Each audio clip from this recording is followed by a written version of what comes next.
In 1987, a man walked into a police station in London. He was well dressed, polite, and spoke perfect English. There was only one problem. According to every record, every database, and every official source, this man had never existed. Who was he? Where did he come from? And why did every trace of him disappear the moment he left?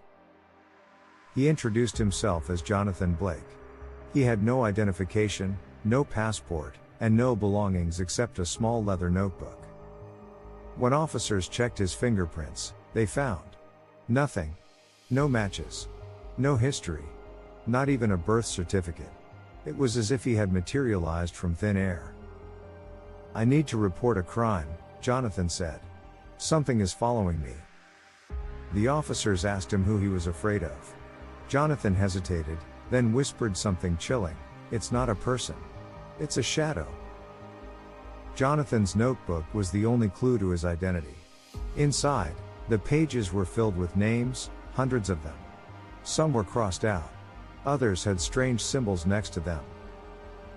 But one name stood out: Detective Alan Carter. The very officer questioning him at that moment. "How do you know my name?" Carter demanded. Jonathan simply shook his head.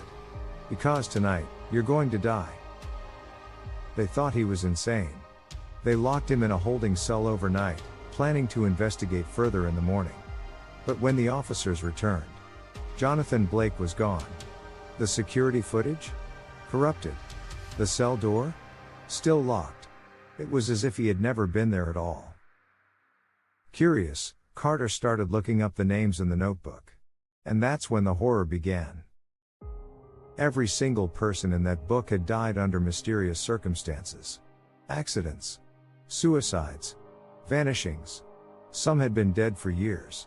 Others, for only hours. Then Carter reached the last page.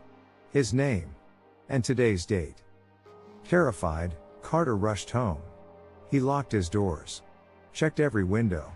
But that's when he saw it. A shadow. Standing motionless at the end of his street. Watching. The next morning, Carter was found dead in his apartment. No forced entry. No signs of struggle. Just a single handwritten note placed on his chest. One more name to cross out. And now, the mystery takes its final turn. Because 1 week later, a new man walked into a police station in Paris. Well dressed. Polite. Carrying a small leather notebook. His name? Jonathan Blake. Who? Or what? Is Jonathan Blake? A ghost? A curse?